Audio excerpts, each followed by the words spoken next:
Ok.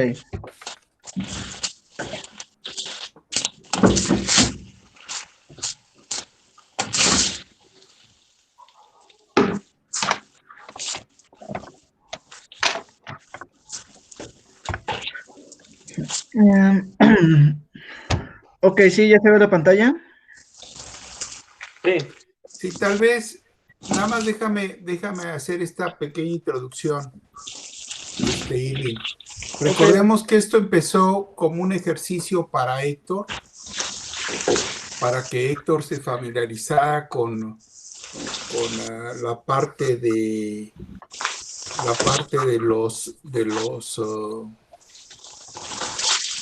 la parte fotovoltaica. Entonces le pedimos a Ernesto, que trabajó en su tesis doctoral buena parte de concentración fotovoltaica, que explicara cómo había hecho sus cálculos. Primero toda la parte fotovoltaica, la física de las celdas fotovoltaicas y demás, y la importancia del flujo radiativo en la incidencia de una celda fotovoltaica. Y ahí nos metimos con el problema de la distribución de flujo, y de ahí derivamos con el asunto de los homogenizadores y la necesidad de entender los trazadores de rayos, los distintos códigos, y de ahí derivamos en una serie de seminarios sobre el uso del Sol Trace. Y también pedimos aplicaciones de estos programas de trazadores de rayos, y fue cuando empezamos a presentar lo que los distintos estudiantes han hecho para distintas aplicaciones. Se presentó el DEFRAC primero, y después nos fuimos al horno solar. Y después derivamos en la calorimetría, en los calorímetros, y, y ya presentamos el calorímetro de placa plana y también los cónicos que se han hecho. Y ahorita estamos en aplicaciones de intercambiadores de calor, de receptores, que requieren conocer el flujo, la distribución de flujo radiativo en una de sus caras, para saber cómo extraemos el calor de allí, con la idea de aplicarlo para un receptor calorimétrico en la plataforma solar de Hermosillo. Y esa fue un modelo a escala de este dispositivo, un calorímetro a escala de ese dispositivo se hizo teniendo como fuente de calor el horno solar. Y esa fue la tesis de maestría de Irving, y es justamente lo que nos va a presentar ahorita Irving, ¿no? Entonces, pues adelante, Irving. ok, Doc, gracias. Bueno, como comentaba el Doc, voy a presentar lo que es un estudio experimental de un receptor calorimétrico a escala. Eh, este se evalúa en el horno solar, pero es para un sistema, para un estudio de un sistema aplicado a una torre central. Es una tesis de maestría que se realizó en el año 2016. Y bueno, yo soy Irving. Y el tutor de esta tesis fue el doctor Estrada. Les voy a presentar el contenido, que va a haber una ligera introducción. Gran parte de esto ya lo comentó el doctor Estrada. Un objetivo, características del receptor calorimétrico, un marco teórico, un diseño experimental, resultados, un modelado en ANSYS, Fluent y unas pequeñas conclusiones. Bueno, aparte de lo que comentó el doctor Estrada, pues tiene su origen en el Laboratorio Nacional de Sistemas de Concentración Solar y Química Solar, donde su propósito es construir una red de grupos de investigación que mediante el diseño, construcción, operación de 3 instalaciones avancen en el desarrollo de tecnologías solares en México. Esto es la planta fotocatalítica, el horno solar y el campo de prueba de helióstatos. Ambos de ellos en el Instituto de Energías Renovables y uno de ellos en Hermosillo, Sonora. ¿Cuál es el propósito? Generar recursos capacitados, bueno, recursos humanos de alto nivel en el área de concentración solar. Bueno, en el campo de helióstatos este trabajo tiene su pues, finalidad atenderlo un requerimiento del campo de prueba de helióstatos, que al principio era una instalación que se compone de un conjunto de helióstatos, una torre con cabina de experimentación en una sala de control, y que su objetivo es llevar a cabo investigación aplicada y desarrollo tecnológico para optimizar el helióstato, su diseño, fabricación, montaje y todo lo relacionado con su instrumentación. En una segunda etapa, el campo de prueba de helióstatos se transforma en un campo experimental de torre central. Una intención es llegar a obtener una potencia térmica de 1 megawatt térmico. Sus objetivos, ofrecer servicios de diseño, prueba y evaluación de sistemas de concentración solar, ya sea seguidores, helióstatos, receptores, almacenamiento térmico y control. Bueno, para que los fines del campo experimental de torre central, pues es indispensable conocer la potencia térmica que proporciona un campo de helióstatos. Para esto, pues necesitamos instrumentos que midan esa potencia térmica y uno de ellos son los calorímetros, que bueno, operan bajo mecanismo de transferencia de calor. Cuando la radiación solar concentrada incide en el receptor, se absorbe en forma de calor, elevando la temperatura del receptor, y el calorímetro precisamente aprovecha este gradiente térmico entre el receptor y un fluido refrigerante para remover ese calor por convección. Con la técnica calorimétrica se mide la potencia térmica mediante un balance de masa y energía, aplicado obviamente al flujo refrigerante. Este cálculo, sin embargo, tiene ciertas incertidumbres en su medición, las cuales buscan reducirse por lo menos a un mínimo razonable. Un factor de incertidumbre es la pérdida de energía por el efecto convectivo y radiativo en la superficie receptora con el ambiente. Para reducir estas pérdidas se procura una temperatura de superficie cercana o próxima a la temperatura ambiente, y esto se logra aplicando una técnica que ya han comentado en muchas ocasiones, en muchos seminarios, la calorimetría de agua fría. Bueno, antes de abordar el calorímetro a escala, bueno, se tiene este concepto que se diseñó para el Centro Experimental de Torre Central, que me parece que entre los primeros trabajos datan ahí de la fecha del 2013, quizá antes de ellos, pero bueno, se tiene un nuevo concepto en los receptores planos, en donde se integra una superficie, un sistema aletado adheridas al receptor, esto con la finalidad de mejorar el coeficiente de transferencia de calor. Tenemos, por ejemplo, en el 2013 una versión de este receptor aletado de 1 metro cuadrado con salida, bueno, con 4 entradas y una salida de 3.18 centímetros de diámetro, 704 superficies extendidas o aletas de 9 centímetros de largo y 0.95 centímetros de diámetro. Vi hace poco que se publicó un trabajo en el 2019 sobre cómo quedó al final este concepto, ya en la práctica y en simulaciones, que me parece, son algunos módulos.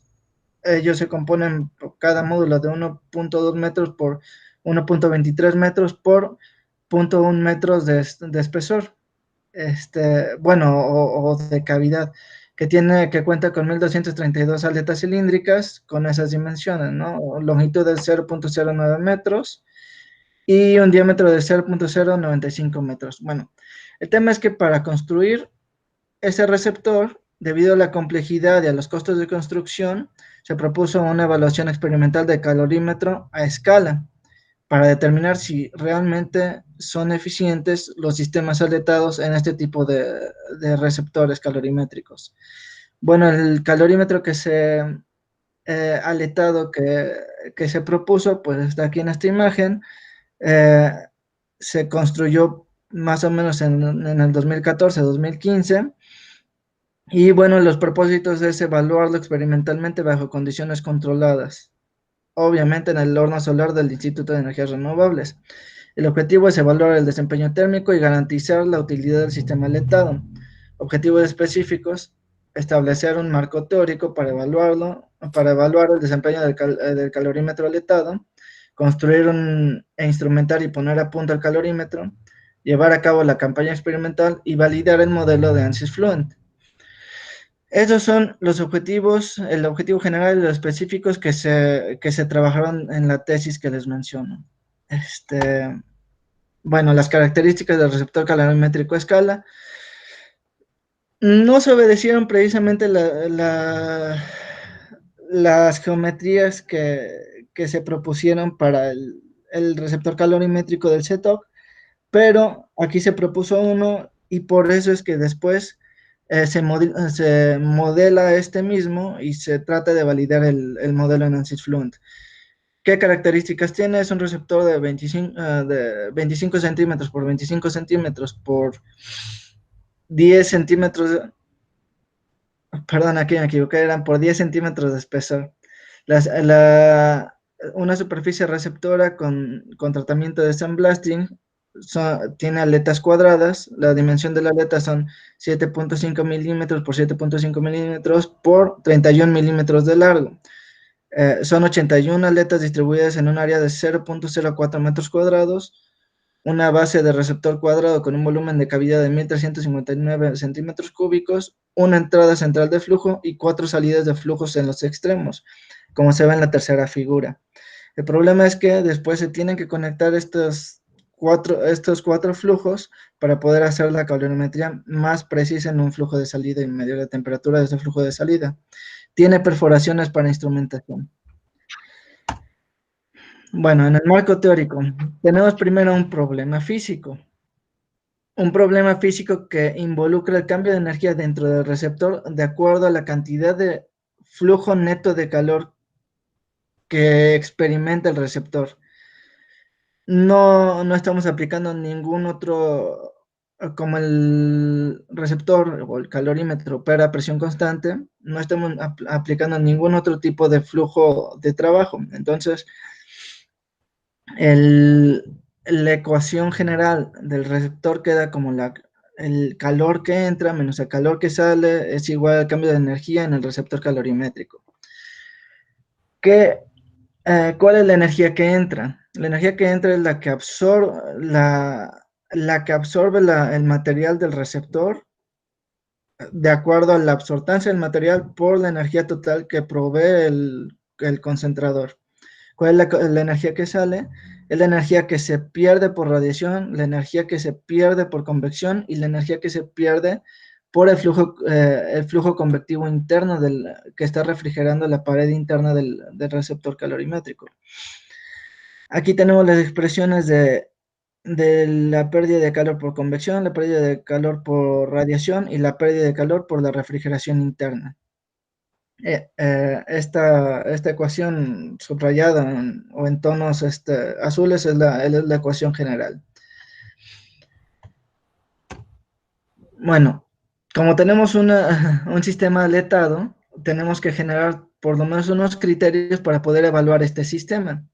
No nada más es la eficiencia del dispositivo, sino también evaluar qué tan efectivo es introducir un sistema de aletas en el interior del receptor.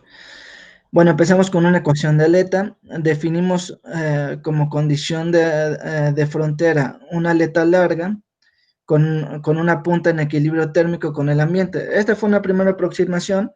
Esta se resuelve para estas condiciones.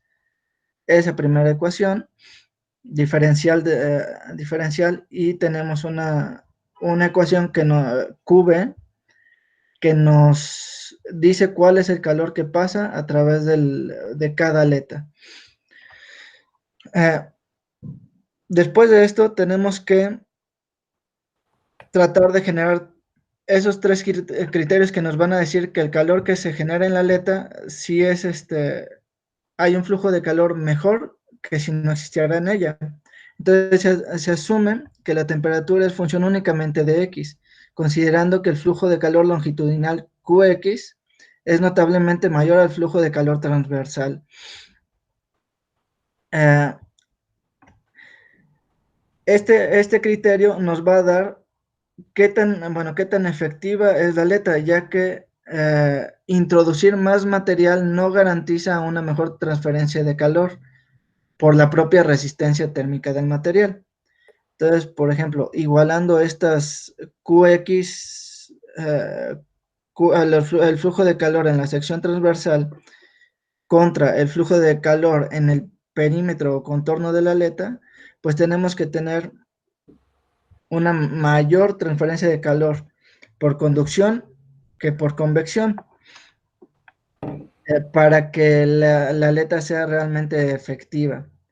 Entonces, tenemos esta epsilon A que nos dice, nos evalúa la efectividad de la aleta, y esta tiene que ser mucho mayor a 1, que quiere decir que realmente Qx es mucho mayor, o la resistencia que presenta por conducción el material es menor a la resistencia que presenta por convección el mismo material en el contorno.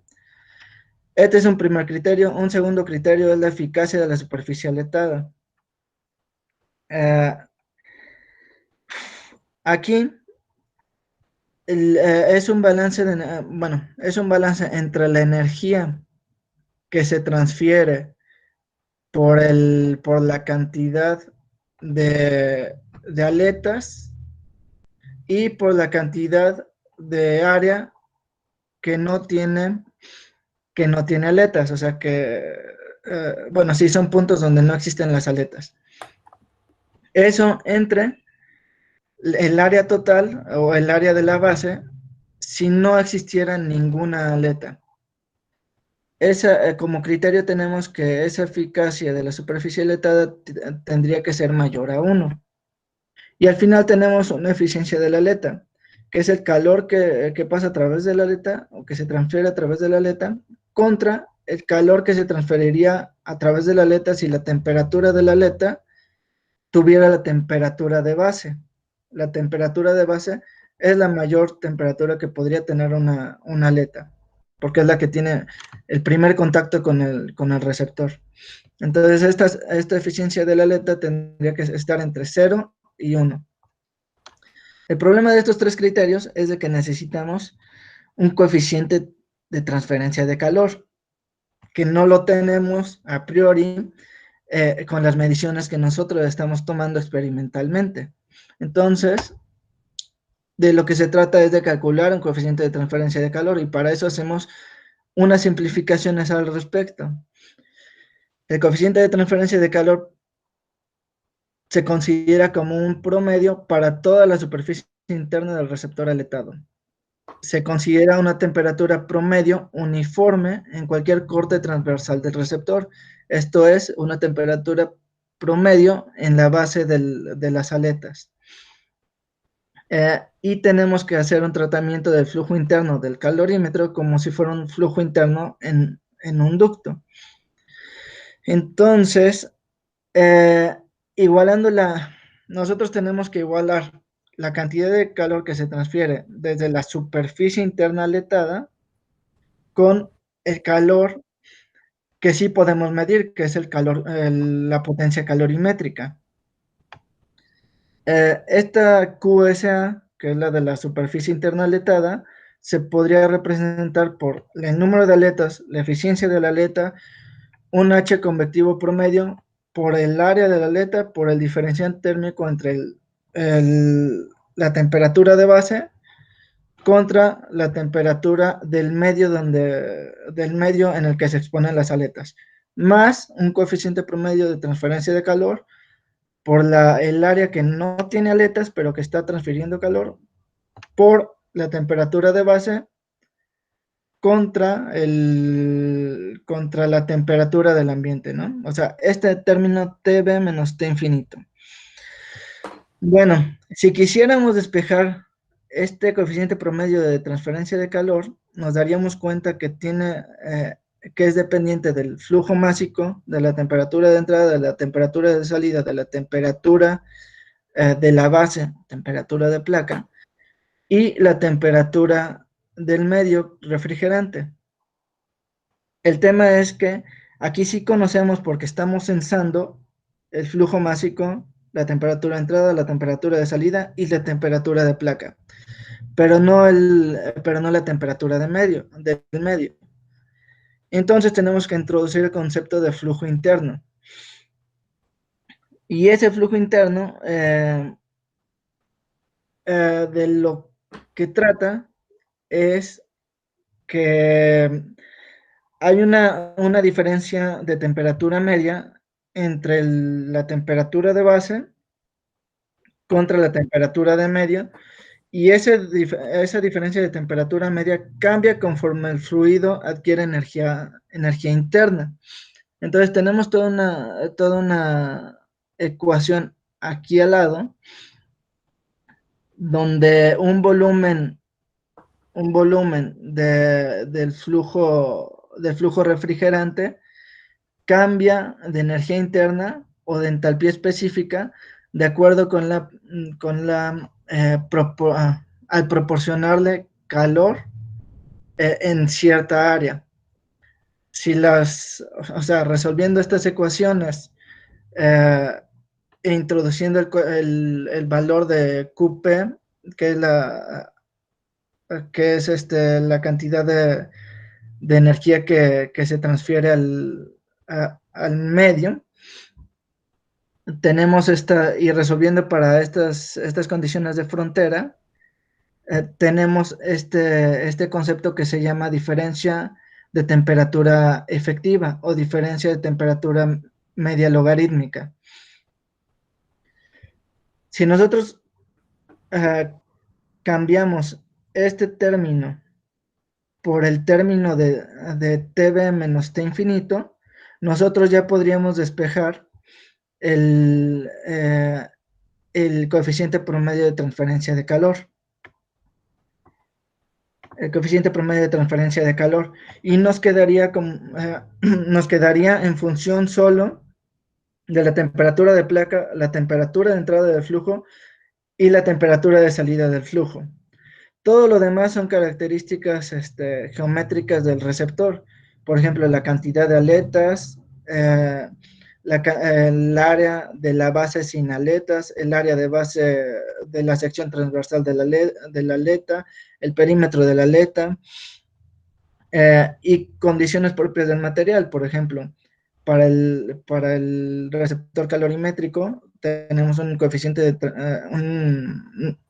de conductividad térmica, y para el flujo tenemos un flujo másico y un calor específico a presión constante. Pero aquí lo único que sí, bueno, ya todo lo conocemos porque todo eso lo estamos midiendo. Y podemos entonces calcular ese coeficiente de transferencia de calor para evaluar los otros criterios. Bueno, ahora necesitamos hacer un análisis temporal del receptor calorimétrico. Tenemos una ecuación global de estado transitorio donde nosotros tenemos que introducir el concepto del número de Biot. Ese número de Biot nos dice una relación entre la resistencia conductiva a través del material y la resistencia a la transferencia de calor por convección. Si este número de Biot es mucho menor que 1, nosotros podemos despreciar la distribución de temperatura interna en el volumen del material. Y así podemos nada más evaluar el primer término, el cambio de temperatura conforme el tiempo, con el último término, que es una generación de calor. Bueno, si consideramos el receptor de un volumen B, el receptor aquí ahora lo estamos considerando como el centímetro de espesor, no con las aletas, porque estamos proyectando de acuerdo a esta ecuación, donde integramos la eficacia de la superficie aletada, estamos proyectando todo el calor que se transfiere hacia la base. Entonces nosotros nada más podemos considerar ahí el espesor del receptor, de la placa receptora. Es el volumen que va, bueno, atendiendo a este criterio y introduciéndolo en la ecuación de estado transitorio, nosotros tenemos esta ecuación diferencial no homogénea que resolvemos para estas condiciones iniciales, y nos queda esta temperatura de placa marcada como en un rojito claro, con un tau que aquí lo especifica, ¿no? Como es M por el calor específico sobre la eficacia la eficacia por un coeficiente promedio de transferencia de calor y por por el área de la base. Bueno, el problema de esta ecuación de transferencia de temperatura de la placa es que tenemos el término de Tm. Este Tm lo podemos simplificar como un medio de la temperatura de entrada más la temperatura de salida entre 2. El problema es que la temperatura de salida también es temporal, y también tenemos que hacer un balance en el calentamiento del flujo de salida temporal. Lo hacemos utilizando el volumen libre del receptor, o el volumen donde está todo el flujo contenido, igualándolo a la cantidad de calor que está absorbiendo el receptor calorimétrico, y sumando y restando la cantidad de energía que entra por el flujo de entrada menos la cantidad de energía que sale por el flujo de entrada. Esa ahí es la entalpía específica del flujo de agua. Bueno, nosotros con esta, igual es una ecuación diferencial no homogénea, la resolvemos para calcular el valor de la temperatura de salida. Tenemos el tau F, el tau del fluido, y ya podemos resolver para la temperatura de placa. Esta es la ecuación de temperatura del transitorio de la temperatura de placa. Bueno, dentro de las simplificaciones del marco teórico tenemos la pérdida de energía hacia el ambiente. Tenemos una superficie expuesta hacia el ambiente de 0.04 metros cuadrados, y tenemos la pérdida de energía por convección y por radiación. Aquí hay márgenes. Tenemos un sistema que se está evaluando dentro de condiciones controladas, o sea, de un horno solar. No es lo mismo que lo tengamos expuesto afuera, ¿no? Eso quiere decir que las velocidades de flujo, bueno, de las velocidades de viento, no son tan grandes dentro de este entorno. Por eso, aunque no las conocemos, podemos más o menos meter un criterio o un margen que va desde el 0.1 metros por segundo del viento dentro del horno hasta 2 metros por segundo. Y aquí en la radiación no conocemos tampoco conocemos la emisividad del material de la placa receptora, pero lo podemos, o sea, podemos poner un rango dentro del cual se puede acercar con este criterio de una emisividad de 0.21, que es para un acero inoxidable opaco, y 0.97 para una pintura negra sobre un sustrato de metal. Nosotros vemos una cosa aquí, que realmente para temperaturas de placa de 100 grados centígrados, las pérdidas de potencia hacia el ambiente son muy menores, o hasta 200 grados centígrados la pérdida de potencia por radiación pueden ser 100 watts, y por convección podrían llegar hasta 80 watts, más o menos. Pero es una temperatura de placa de 200 grados centígrados. Entonces después vamos a ver qué temperaturas de placa promedio va a alcanzar el receptor. Bueno, ya tenemos el marco teórico ya sólido. Ahora vamos a ver lo que es el diseño experimental. Tenemos una instrumentación con 29 termopares tipo K, 6 de ellos se colocan en esas posiciones de la primera figura en la placa receptora.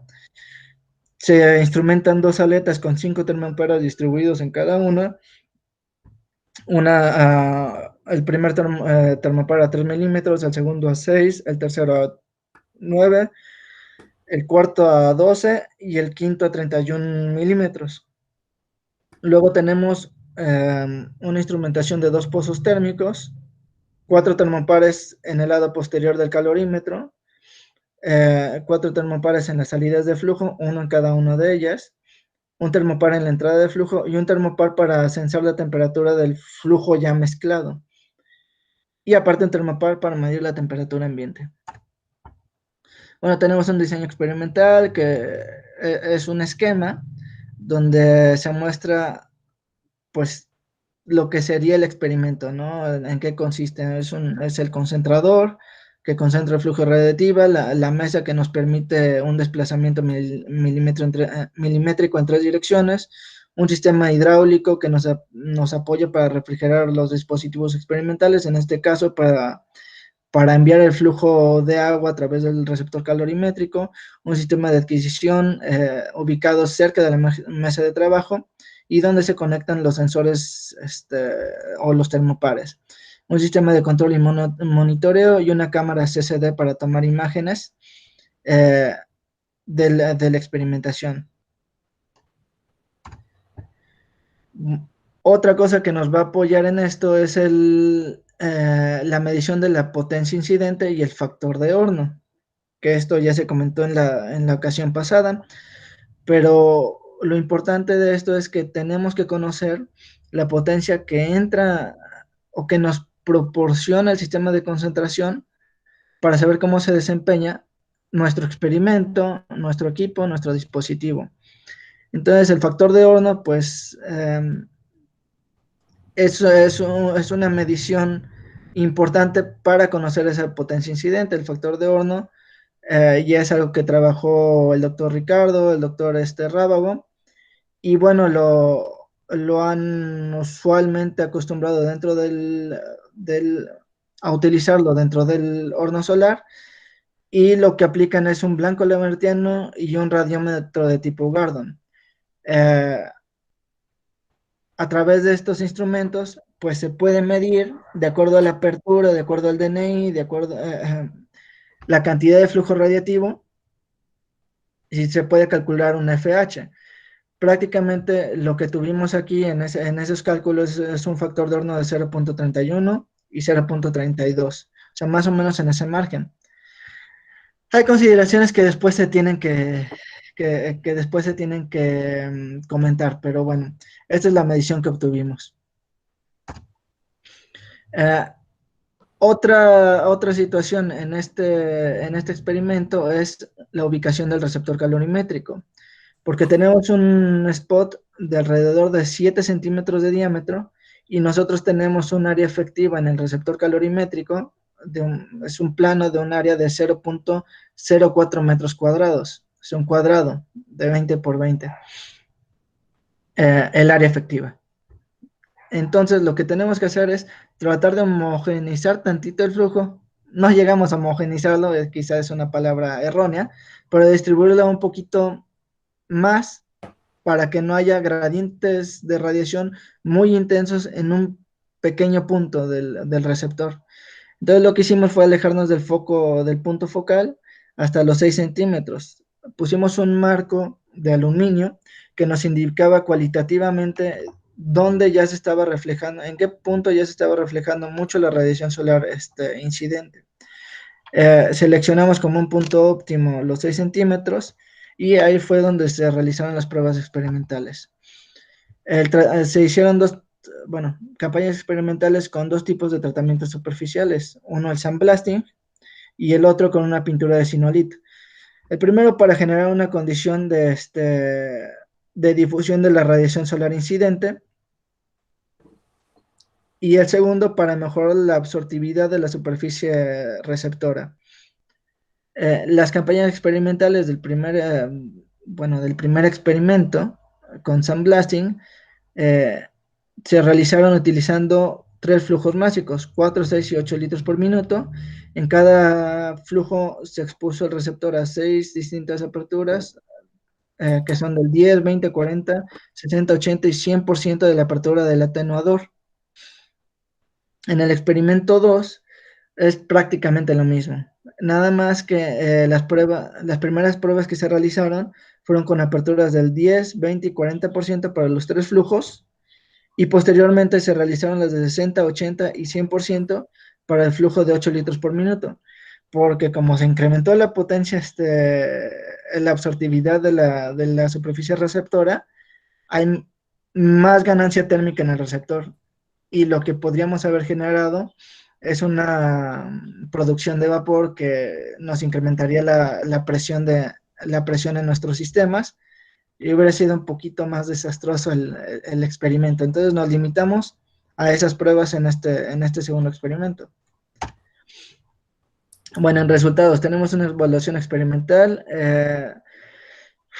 Esta gráfica de abajo de la experimentación muestra un tratamiento, muestra el comportamiento del tratamiento de sandblasting con un gasto volumétrico de 8 litros por minuto. Esta experimentación se llevó a cabo el 20-22 de enero del 2015, y con todas las aperturas 10, 20, 40, 60, 80 y 100%, que proporcionaron potencias incidentes de 1000 watts hasta 12.379 watts respectivamente. Aquí estamos midiendo la potencia calorimétrica, que son estas curvitas, la línea continua, y una potencia total, que es la que nos está proporcionando el horno solar, que es la línea punteada. Entonces, más o menos vemos una correspondencia entre la fracción de potencia calorimétrica contra la fracción de potencia total en todas estas pruebas. Esta fracción, al final de cuentas, la vamos a evaluar como una eficiencia del receptor calorimétrico. Aquí tenemos una imagen CCD de la distribución del flujo radiativo en nuestro plano, en la superficie del receptor.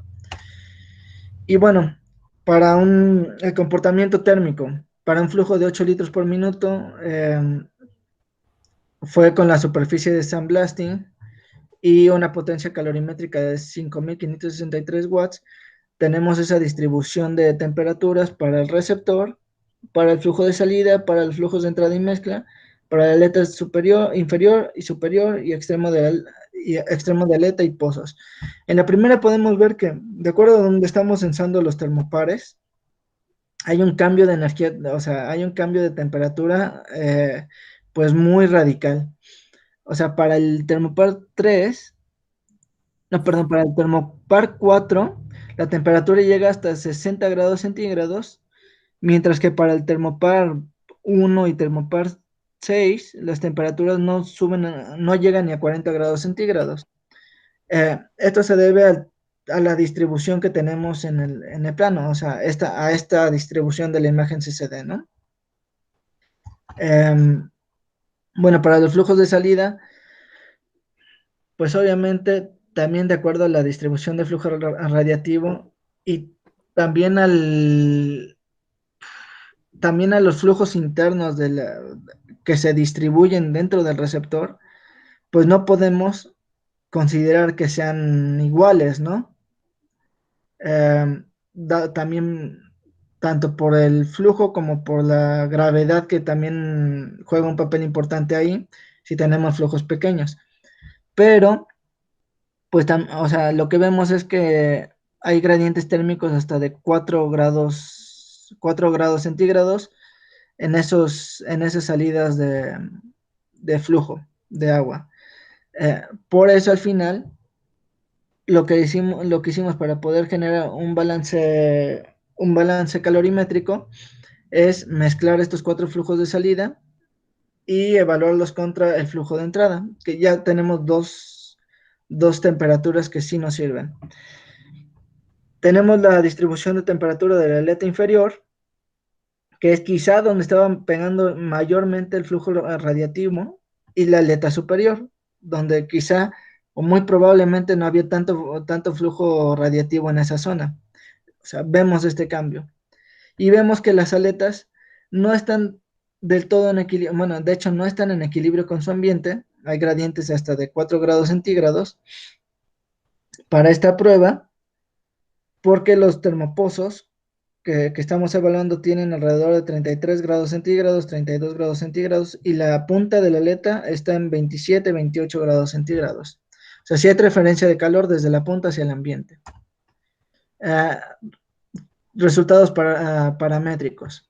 Tenemos que tener un criterio de estabilidad para evaluar todos los resultados, todos esos resultados o todas esas experimentaciones, dividimos cada prueba en 4 segmentos.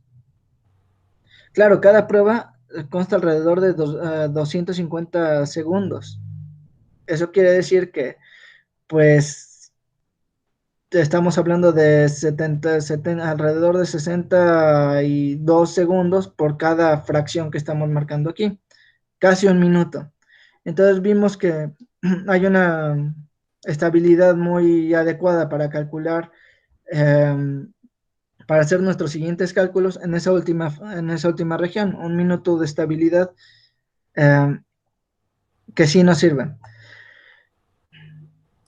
A partir de ahí, generamos lo que son gráficas paramétricas donde comparamos la potencia incidente con la diferencia de temperaturas del agua, por ejemplo, que alcanza el agua, y aquí están marcadas, por ejemplo, la ganancia térmica de flujo de agua con la superficie en sandblasting para los 3 flujos que se, que se utilizaron. Y también la temperatura promedio del receptor para las mismas características con los 3 flujos que se utilizaron. Esta temperatura también se contrasta con la potencia incidente. Ahora bien, esto es para los resultados de sandblasting, pero se hizo lo mismo para los resultados de Sinolith. Y aquí hay una comparación en la temperatura de placa, en la temperatura promedio del receptor, de acuerdo a la potencia calorimétrica que se está midiendo del sandblasting contra el Sinolith. La de Sinolith obviamente está un poquito más, 2 o 3 grados más arriba que la de sandblasting. Tampoco es mucho, pero sí está más arriba.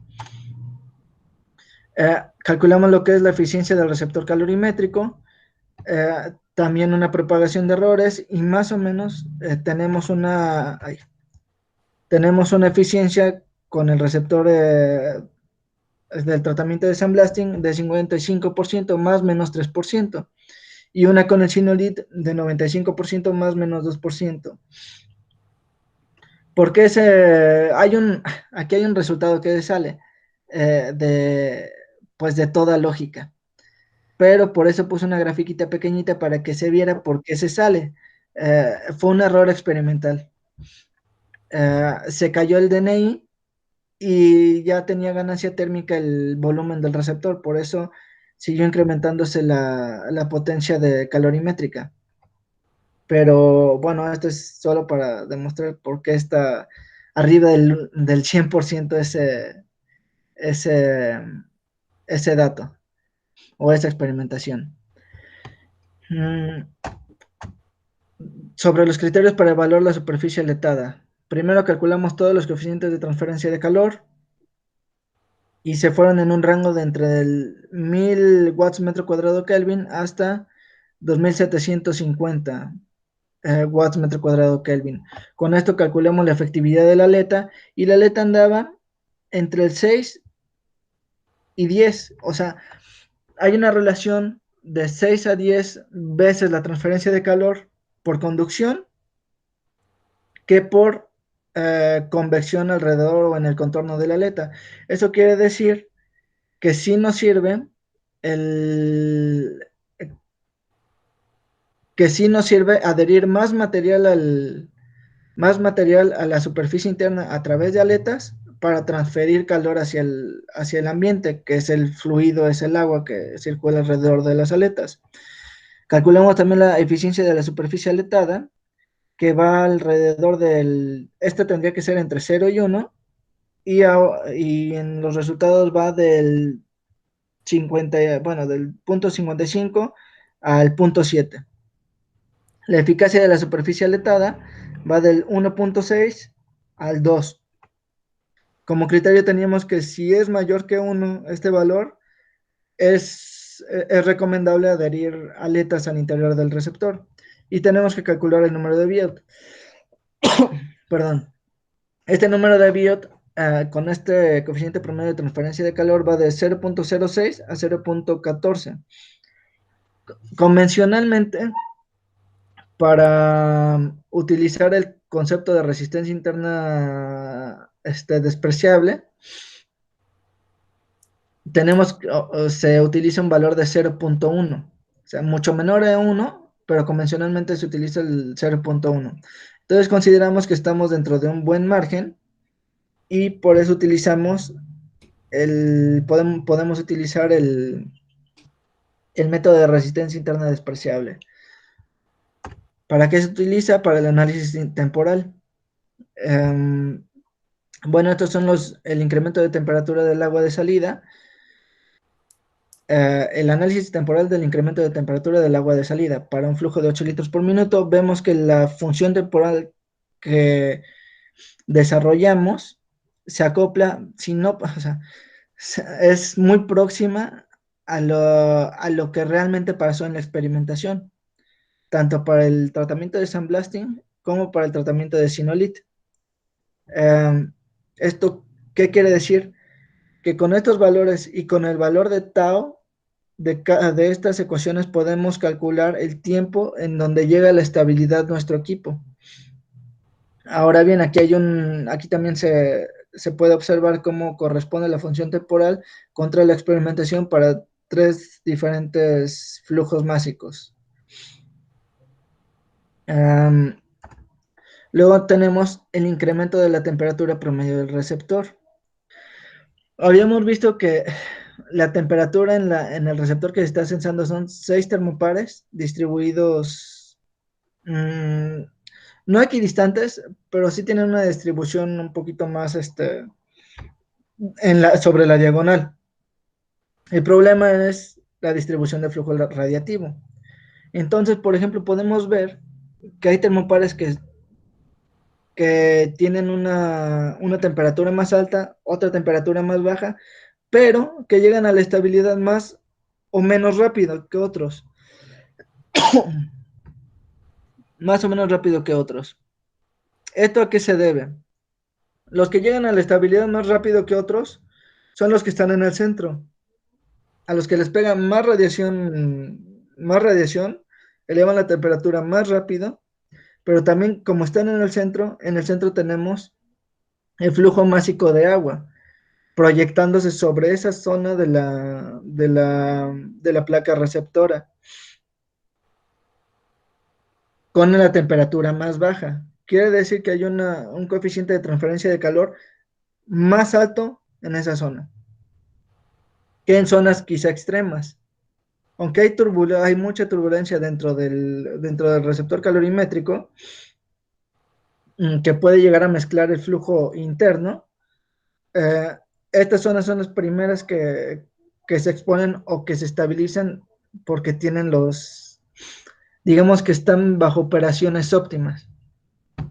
Bueno, vemos que la función temporal no se acopla a ninguna de ellas, porque pues también depende de la zona y de la distribución a la que están expuestos. Pero si promediamos las seis mediciones, nosotros tenemos una temperatura promedio de placa que se acerca, bueno, que es muy próxima a la temperatura de nuestro modelo analítico para el calentamiento transitorio de esa temperatura de placa. Tiene más o menos la misma velocidad de calentamiento, entonces consideramos que es suficientemente razonable ese modelo. Podemos ver abajo, para 3 flujos, el transitorio de temperatura promedio del receptor, que se acoplan pues muy próximamente a lo que ocurre en la experimentación. Después lo que hicimos fue hacer un modelado en ANSYS Fluent. Utilizamos el modelo KE estándar, el algoritmo simple para resolver las ecuaciones de momento y continuidad. Metimos la geometría del calorímetro, hicimos el mallado del calorímetro. El mallado quizá no pudo haber sido el más óptimo, o sea, esto ya se hizo en los últimos meses, 1 o 2 meses, entonces se trabajó intensamente para que quedara bien, para analizarlo de mejor manera, pero teníamos muy poco tiempo ya, ¿no? Entonces tratamos de hacerlo lo mejor posible y pues bueno, en esta ocasión quizá pudimos haber reducido mucho los elementos de volumen. Las simulaciones tardaron en promedio alrededor de 2 horas, pero con esto trabajamos. ¿Cuál fue la aproximación? Bueno, tenemos una aproximación al comportamiento térmico del receptor. Necesitamos validar el modelo y lo que hicimos fue ponerlo como condición de frontera un flujo de calor en la superficie del receptor. El criterio propuesto fue: el flujo de calor en la superficie externa del receptor tiene la misma distribución que la radiación incidente. Puede ser cierto, puede no ser cierto, pero ese fue el criterio que propusimos.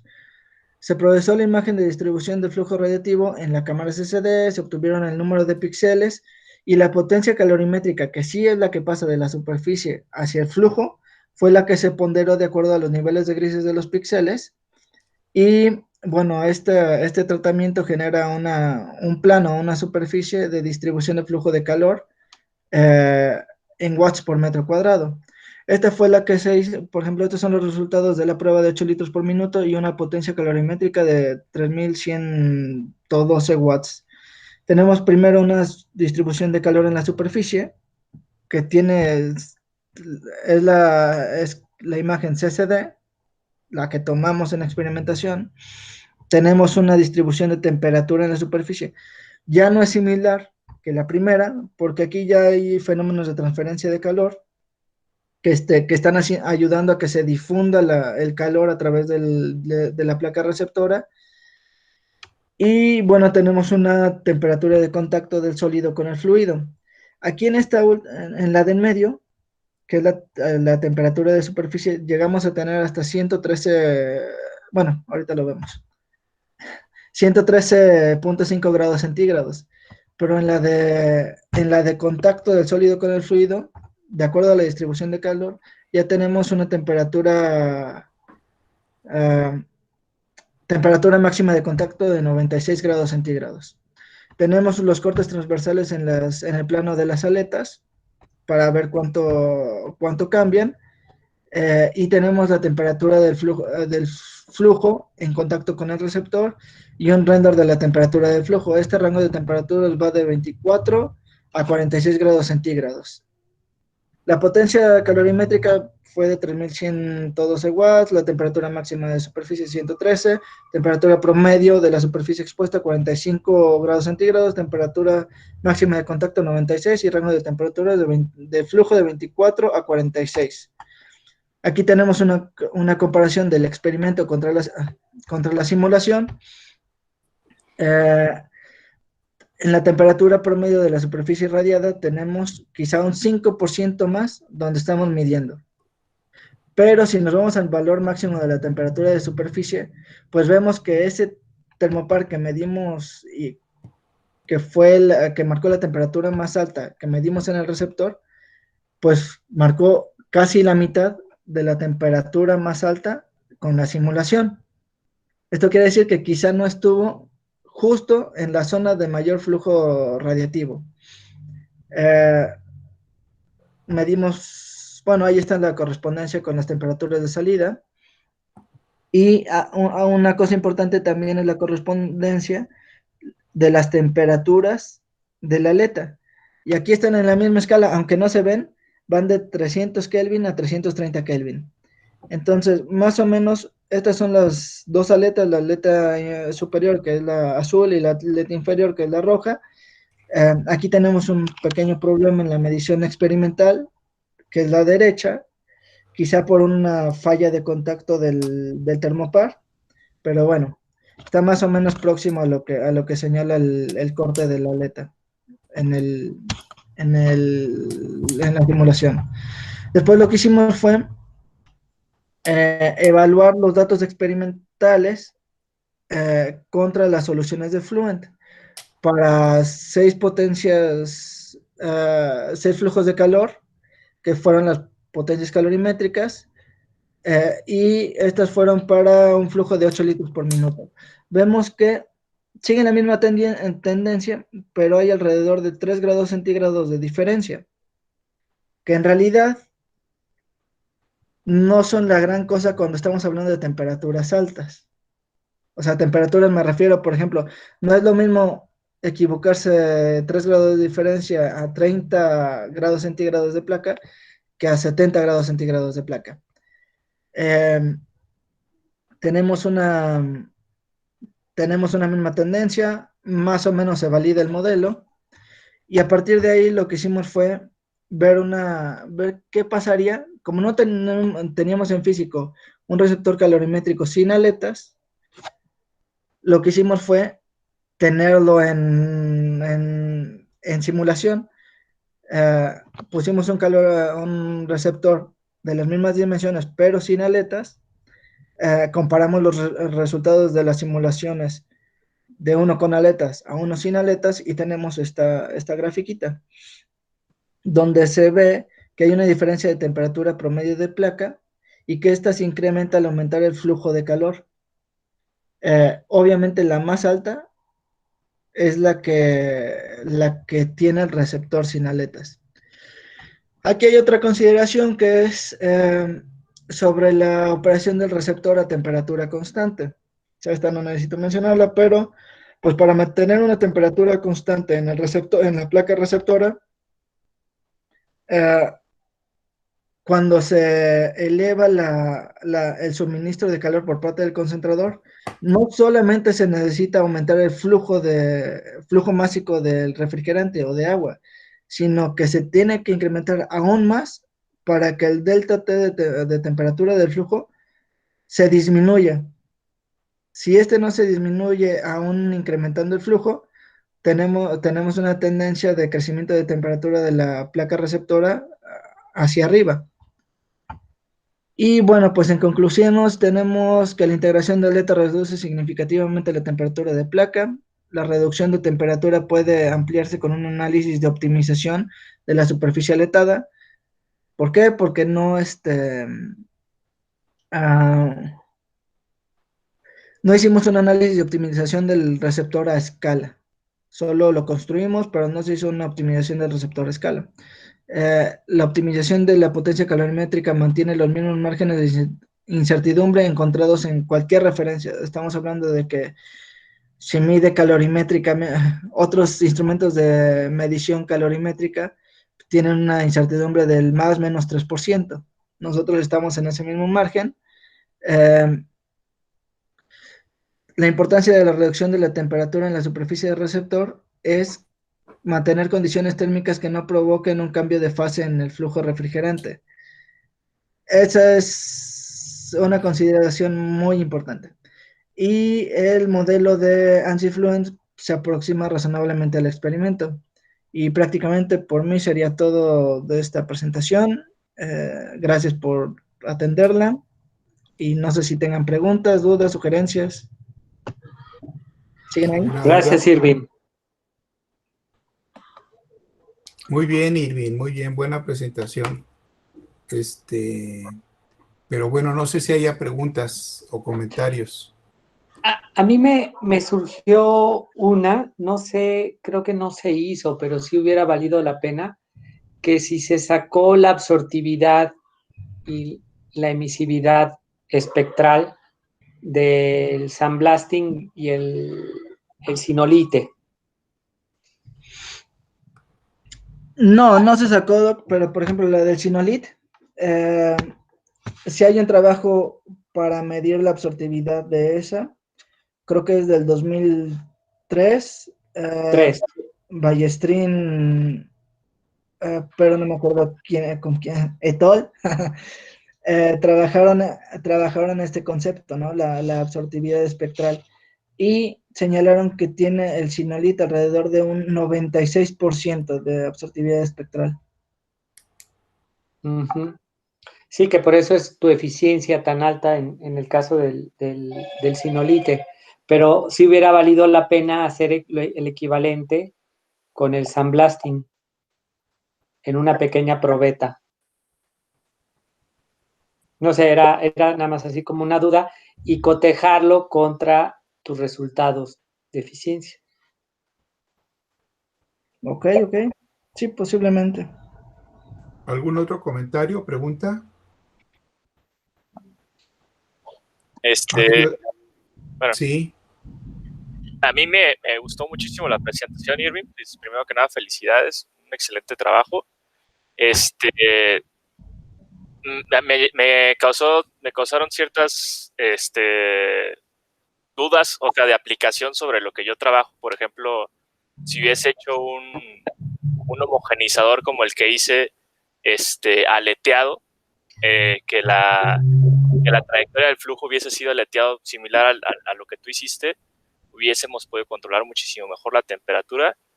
Yo creo que sí. Y la otra es, si tú hubieses hecho una cavidad en lugar de utilizar un receptor plano, o sea, y me refiero a una cavidad como la que yo utilicé, con los termopares y ubicados donde se ubicaban, ¿podríamos haber hecho un ejercicio similar al tuyo también de calorimetría? Seguramente sí, porque igual tu homogeneizador, me imagino que, bueno, obviamente tendría propiedades de reflexión, ¿no? Pero, a ver, el tema del calorímetro tal cual se diseñó es porque no podemos o sea, en la práctica, en ingeniería, era pues muy complejo diseñar un receptor calorimétrico para la torre central, ¿no? O sea, de cavidad para la torre central. Entonces, ellos necesitan un receptor plano con una alta transferencia de calor o con un mejor coeficiente de transferencia de calor, ¿no? Entonces fue por eso que se diseñó en pequeñito. Ya, ok. Bueno, mi pregunta no era tanto en la aplicación del homogenizador con espejos, sino en lugar de utilizar espejos, fueran simplemente un sandblasting o la superficie sin el material reflectivo, pero al mismo tiempo, en lugar de utilizar toda la longitud del homogenizador, tratar de utilizar solo el primer contacto, ¿no? Digamos, el primer rebote, que lo tenemos como a los... Ya, ok, ya, a lo que tú te refieres es a un calorímetro, tal cual, o sea, ya, no como homogeneizador, sino como calorímetro, una cavidad en la que reboten toda la radiación. Ajá, pero no tanto, o sea, más o menos, digo, los primeros centímetros, que es donde recibimos los primeros impactos, en las paredes sobre todo, exteriores, y probablemente sí a la salida digamos, de este homogenizador cortado. Pues sería interesante porque entonces tendríamos quizá una mejor absortividad aparente del diseño, ¿no?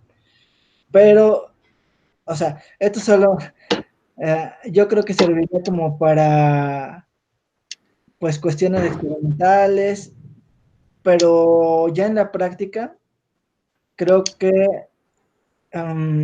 te costaría más por la cantidad de material que necesitas, ¿no? O sea, ya hacerlo para grande, o sea, ya en la práctica sería un poquito más, pues, difícil de concebir la factibilidad de la idea. Pero sí es cierto, igual y mejoras mucho más la absortividad del receptor calorimétrico. Ok, gracias. A ver, en la introducción comentaste que esto se hizo para poder medir potencias de los helióstatos. Queríamos hacer, de hecho hicimos, un calorímetro receptor para la plataforma solar, para el CETOC, con el propósito de evaluar qué tanta radiación era capaz un helióstato de concentrar en la zona focal del campo de prueba de helióstatos. Y con la idea de diseñar este sistema grande, pensábamos que primero habíamos que hacerlo chiquito y probarlo a escala en el horno solar. Lo cierto está en que se hizo simultáneamente. Por un lado, Fernando, con un estudiante, empezó a diseñar el calorímetro receptor de la plataforma, y por otro lado, nosotros empezamos a hacer lo que tú hiciste, ¿no? Ahora, ¿cuál es el propósito final o último de hacer un receptor calorimétrico? ¿Cuál es el propósito de un calorímetro en general? ¿Es pregunta, Doc? Sí, es Sí. pregunta. Ok. Pues prácticamente, bueno, en la poder medir la potencia que se produce por un sistema de concentración solar. Bueno, en Ahora, general es medir potencias. O sea, tú usas un calorímetro para saber cuánto calor un sistema es capaz de transferir. Y mides el calor. De hecho, ¿te acuerdas si eso es de curso básico de física? No sé si tal vez de prepa. El equivalente mecánico del calor, donde se hacía un vaso de precipitado, una cuba pequeñita, y se metía un eje con una parte aleteada y se hacía girar mecánicamente esto para calentar el fluido por fricción, y se medía la temperatura de la entrada, la temperatura inicial y la temperatura al final, después de saber cuánto trabajo mecánico estabas metiendo. Entonces, ese experimento es el experimento de Joule. Es un experimento muy famoso donde se obtuvo el equivalente mecánico del calor. Bueno, aquí estamos haciendo algo muy similar. Tú tienes, nada más que aquí tienes una fuente radiativa con un sistema óptico, que es un concentrador, que lo está reflejando en una superficie, y en los dos sistemas que tú usaste, el sandblasting era reflejar la radiación. Y cuando lo pusiste con el cenolite era para absorber la radiación. Entonces, la idea aquí era hacer el comparativo del comportamiento del calorímetro receptor con estos dos casos de superficies de absortancias distintas. Pero el propósito último de tu calorímetro receptor, ¿cuál era? Pues ya lo dijiste, medir la potencia de concentración. Y la pregunta que yo te hago es, ¿al final lo pudimos hacer? Ya en otras tesis habíamos medido la potencia calorimétrica, de la potencia del horno solar, del OSIR. Y hay varias tesis que hicieron eso. Justamente hasta un calorímetro específico fue lo que hicimos con Ricardo. Pues la pregunta es, ¿este calorímetro que usa calorimetría de agua fría, es posible medir la potencia del OSIR con tu calorímetro? a ver, Doc, sí es posible, pero, a ver, ¿Pero qué problemas tuvimos? A ver, aquí el tema es reducir las incertidumbres de las mediciones. Incertidumbres que pegan mucho son que no conocemos cuánta potencia se pierde hacia el ambiente. Y la otra es que si queremos una medición pues muy aproximada, tiene que ser absoluta de la medición de del flujo radiativo que se está concentrando.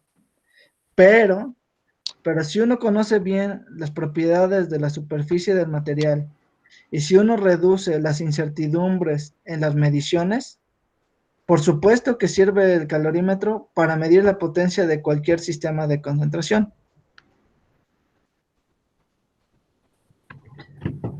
Quizá para algunos sea mejor que tengamos una absortancia del 95%, del 98%, eso no pasa, pero del 95% a tener una del 55%, pero si nosotros conocemos que de entrada el receptor va a medir nada más la mitad siempre, o el 55% siempre de la potencia que le llega, nosotros también podemos tener una medición correcta de la potencia total de concentración. O sea, sí sirve. ¿Cuál crees tú que sea tu limitante más importante de ese instrumento? La limitante más importante de este instrumento. Para medir la limitante del instrumento para medir la potencia del sistema de concentración. ¿Cuál crees tú que sea la más importante? o de las más importantes. Ok, van dos. Una, que con potencias grandes, o sea, me refiero a potencias, por ejemplo, abrimos el horno con el Synolith a 60%, a 80%, teníamos temperaturas de placa arriba de los 100 grados centígrados. ¿Cuál es la limitante? Que si nosotros tenemos esas temperaturas, en el interior del receptor calorimétrico estamos generando vapor. Y ese es un problema para cuantificar la potencia. Un problema operativo y un problema para cuantificar al final la potencia, la potencia Pero calorimétrica. eso se soluciona con flujo másico, ¿no? No simplemente con flujo másico, o sea, no, porque hay un límite de flujo másico, acuérdate de eso, Carlos. y aparte, aunque hubiera un límite, el flujo másico hay un límite. Hay una capa límite que está en contacto con superficies expuestas a 150 grados centígrados, a 200, que está generando vapor y que tenemos calor latente, o sea, un balance de calor latente participando en todo, ¿no? Bueno, y lo obvio, entonces ¿no? Es complicada la calorimetría de agua fría. Exactamente, estás perdiendo el concepto básico de la calorimetría de agua fría, que es mantener la superficie de placa muy próxima a la del ambiente, para que valga tu modelo teórico de despreciar las pérdidas radiativas y convectivas, ¿no? Sí. Entonces sí. el instrumento lo puedes usar hasta cierto rango de potencias. Así es. Ok. Se puede utilizar hasta cierto rango de potencias. Ahora bien, estamos hablando de las pérdidas de potencia. O sea, no es lo mismo tenerlo en un ambiente como el horno que tenerlo afuera, ¿no? En donde está bajo regímenes de viento altos. Aquí tenemos pues un ambiente, digamos, muy estable, no hay flujos de viento aquí que impacten ortogonal o normalmente a la superficie del receptor. Y como vio en el marco teórico, si tuviéramos una superficie de ese tamaño a una temperatura de 200 grados centígrados, lo más que se pierde son como 150 watts. Pero para eso nosotros tuvimos que tener una potencia calorimétrica como de 10.000 watts. Entonces estamos hablando de una fracción pues muy menor, cosa diferente a que se esté expuesto al ambiente. Si tú sabes cuál es la potencia del horno experimental que medimos al 100%. Yo llegué al 100%, Doc, bajo esas condiciones, y no llegué a más de 14.000 watts. Sé que han llegado como hasta 16.500 Pero tenías delta de T muy grande, entonces tu método no era el adecuado. El adecuado fue el que hicimos con Ricardo, el hacer un receptor cónico. Sí, para este tipo de concentración yo creo que es el mejor, no hay otro. Está Ricardo por ahí, ¿no? ¿Cuál fue la potencia que medimos, Ricardo? ¿Qué tal? Pues de lo que recuerdo llegamos a medir cerca de 19 kilowatts.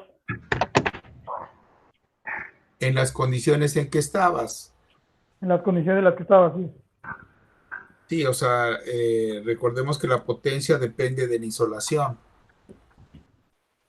O sea, si la insolación en ese día que se hizo esa medición era de 600, 700, 800 watts metro cuadrado, pues te dio la potencia que estás diciendo que sacamos, ¿no? Sí, es correcto. Sin embargo, los niveles de concentración que pudimos calcular, y eso tú lo hiciste, Ricardo, fueron ¿de qué orden? Del orden de 18,000 soles. Exactamente. Exactamente. Recordemos que hay dos maneras de calcular. Bueno, esa fue concentración pico. Sí, es correcto. La concentración pica fue de 18,000 soles, pero una manera de calcular la concentración solar promedio en los sistemas de concentración es por el área. Mides el área de la apertura y la divides entre el área de tu zona focal y con eso calculas tu concentración. Se llama concentración geométrica. La otra es la de flujo. Mides el flujo radiativo que consigues en la zona focal y lo divides entre el flujo radiativo que incide. Esa es la concentración de flujo.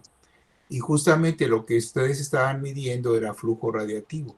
Se podía haber hecho ese cálculo también. Bueno, muy bonita presentación, la verdad. ¿Sí? Sí, no comentó Irving, pero el otro elemento que también que es un foco de incertidumbre muy grande es la falta de conocimiento de las propiedades ópticas de la superficie, en este caso la absortividad, que dependes fuertemente de ella, y que si lo conoces más o menos bien en el sinolite, aunque no es muy estable a altas temperaturas, pues se te quema, y pues lo desconoces completamente en el caso del San Blas. Bueno, el San Blasciado usas la del aluminio, ¿no? Estás usando la del aluminio. Pues, pero así cogerlo de tablas creo que va a ser un poco complicado. No, bueno, de hecho, o sea, si uno quisiera calcular la absortancia del material, nos vamos a temperatura, bueno, a potencias bajas, a temperaturas bajas de promedio de la placa receptora, pero sí necesitaríamos conocer con buena precisión la potencia que pues suministra el sistema de concentración. De hecho, es una manera de medir la absortancia, ¿no, Carlos? Así es, o sea, Claro. de hecho, podría ser. De hecho, lo hicimos con el DEFRAC varias veces eso. Sí, y esa era mi otra pregunta. En el 2008 publicamos en Solar Energy un artículo de placa plana del flujo radial en el DEFRAC, y con un trabajo pues no tan exhaustivo como este de Irving. Entonces yo creo que la pregunta es ¿por qué no salió una publicación de esto? Y bueno, se las dejo en el aire. Haber hecho la publicación y todavía se puede hacer. Lo que pasa es que el exceso de trabajo, Carlos. Sí, y yo creo que también que Irving de muchos proyectos y también cambió de área. Sí, pero es claro que aquí hay material para publicarlo, Irving, ¿eh? Ok, Doc, sí. Y es totalmente complementario a lo que hizo Manuel. Manuel, ¿verdad? Víctor Maitorena. Maitorena. Sí, de hecho lo invité, lamentablemente por los cambios de horario no pudo asistir y ya de hecho ya me pidió la grabación que la subo. Bueno, a él le toca la próxima, en 15 días, ¿no? Él le toca dentro de 15 días. Perfecto, entonces vamos a ver el trabajo de Fernando y de él. Vamos a ver el trabajo de Fernando y de él. Dejen comentarles que cuando yo planteo el calorímetro radiómetro para el CETOC y le pido a Fernando que empiece a trabajar en eso, a Fernando es al que se le ocurre hacer un calorímetro aleteado de placa plana. Y él es el que empieza a trabajar con este chico y hacen una simulación muy bonita en Fluent de todo esto. Y es el resultado de la tesis. Hacen el diseño y hacen la construcción. En esto participó mucho Ricardo. Ya nos platicará Ricardo también de esto. Y al final se pudo hacer la experimentación. Y en el caso de Irving, pues Irving hizo las dos cosas, la teórica y la experimental, con ayuda de Carlos en el OSIR, ¿no? En el horno solar. Muy bien, Irving, hiciste una muy buena presentación, me gusta mucho. Gracias, Doc.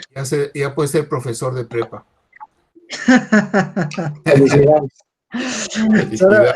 Solo para eso me alcanzó. No, un poco más, un poco más.